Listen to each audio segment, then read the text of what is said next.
Number 11, please God, make it stop.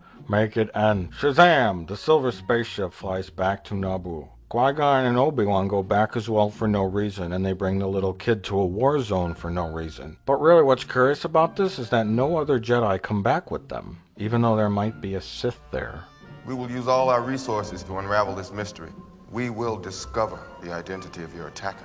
Go with the Queen to Naboo and discover the identity of this Dark Warrior. Oh, I thought you were going to work on that. There's much more important work for the other 500 Jedis here.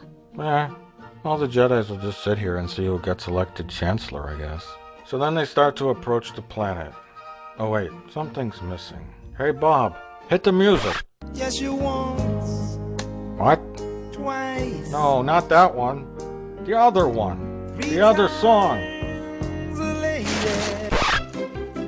Yeah, that's it. So everyone waits until they arrive at Naboo to start discussing how they have no plans at all and no idea what they're doing.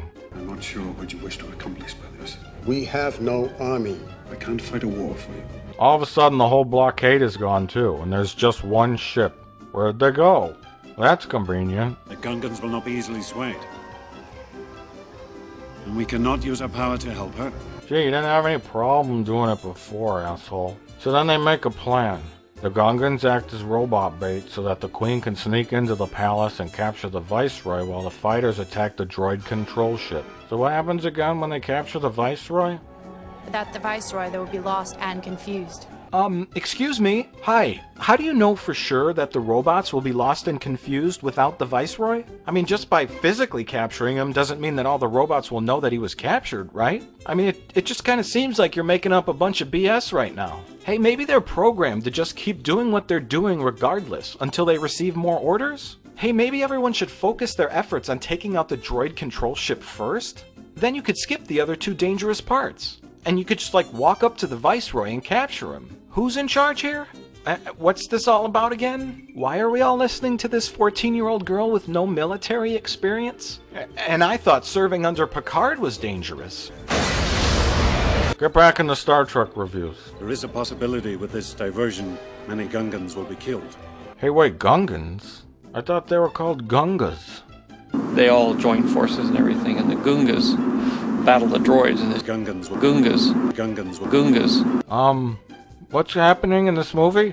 We are sending all troops to meet this army assembling near the swamp. Why would you meet them? Why not just ignore them?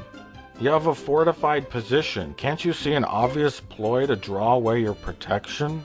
This will work to our advantage. How exactly will it work to your advantage? The Galactic Senate doesn't even know what's happening here. What does it matter? Once we get inside, you find a safe place to hide and stay there. Oh Christ, you brought the kid here too? Hey, here's a safe place to hide. Not in the city.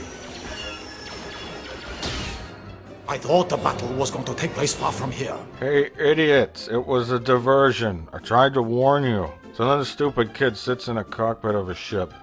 Gee, what a great place to hide. I wonder what's gonna happen next. The difficulty is getting into the throne room.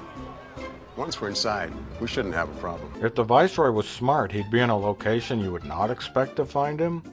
But since he's clearly a complete idiot, then yeah, he's probably in the throne room. Let's go with that. Oh, he's accidentally flying the spaceship. How cute. I hope he fucking dies. Wait, why is there a child-sized helmet and goggles in the cockpit? Nothing can get through our shield. Nothing except for the kid in the spaceship can get through your shields. Then our bad guy shows up, and he wants to fight the Jedis, cause he wears black robes. I'm gonna get you. You guys are going down. And the Jedi say, no, you're going down, idiot. Oh, and then they go from the palace to this room. What is this room? Is this in the palace? I mean, I know George wanted the Jedis to fight in a cool place that's really Star Wars-y. So what, this is like a power generator? What does it power, the universe? So you're expecting me to believe that the people that built this technological wonder were dying without space supplies for 2 days?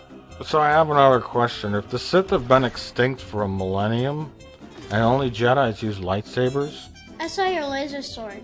Only Jedis carry that kind of weapon. then why are the Jedi so darn experienced at sword fighting? So at the start of the film, we see that Jedis can run at a super fast speed when the screenwriter doesn't know how to get them out of a situation where a powerful droid is shooting lasers at them. But we never see the Jedis run fast again.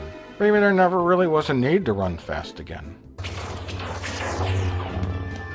Oh, yeah, that would have been a good time. Wipe them out. All of them. If the orders were to wipe them out, all of them, then why are they taking prisoners? We will not condone a course of action that will lead us to war. Roger, Roger. Yeah, you're such a peaceful people that you keep guns in the armrests of your throne. Yeah, peaceful and paranoid? Now this is pod racing. No, this isn't pod racing. That was on Tatooine. You're in a spaceship now. Oh, wait. Oh, he was doing like a thing. Number 12. Obi-Wan gets mad. And then I do. So we're back to the three guys we know nothing about fighting each other in a scene we have no interest in. Their flawless choreography lacks all humanity and emotion. But then something happens. Qui-Gon dies, and Obi-Wan is pissed. Hey, maybe this'll finally get good. Maybe I'll get emotionally involved. You see, Obi-Wan is pumped. He really wants to kick this guy's ass. And then, BAM! Oh, that's right back to highly choreographed fighting. It's like all this was planned out ahead of time. Hey, remember when Luke Skywalker got really pissed and snapped when Vader was taunting him? Remember how worked up and emotional he got? He just started wailing on Vader. There was no grace or complex choreography. He was just pounding him into submission, filled with rage. When you're worked up with emotion, you begin to lose your composure and control. You expose your humanity a little. Obi-Wan should have done that just a bit. I guess that's the director's fault, huh? In Empire, there's also very little complex choreography. Luke is just barely keeping up in his fight with Vader. Vader's just basically toying around with him. He could totally kick his ass at any moment, but he holds back. You see, this was their first duel. There's a lot going on between the two characters outside the fact that they were swinging swords at each other. There was even a lot more going on at the end of Jedi. Luke was realizing he was kind of becoming his father and taking his place. The Emperor was proving a point that hate and anger can be a powerful ally. You got things like temptation, anger, revelation, defiance, sacrifice, and redemption. What's happening at the end of Phantom Menace?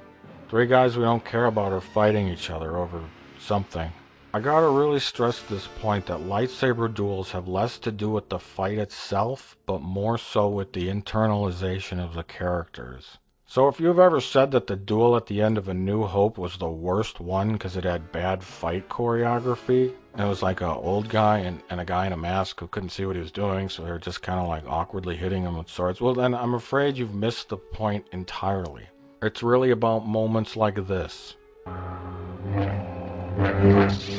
Not this. It's more about this. I am your father. And not this. And more about this. Fulfill your destiny. And not so much about this. Now you might be thinking that the duel between Anakin and Obi-Wan had some kind of depth to it because they were former friends. Now while it's true that this indeed had a little more going on than nothing and even more nothing, this duel didn't need to be 45 minutes long. The ultimate point of everything was that Obi-Wan defeats Anakin.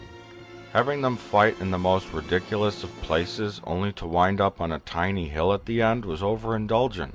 This fight could have lasted 3 minutes in one location and still have the same impact in the story. The whole thing ends up going on so long that it actually becomes boring, despite the amazing visual effects. The ultimate irony is that this fight between the same characters years later is much more interesting than this one. You see, we need a deeper meaning to things. Without it, none of it really matters, does it? Special effects are just a tool, a means of telling a story. People have a tendency to confuse them as an end to themselves. A special effect without a story is a pretty boring thing. You said it, brother. Wait, you said that?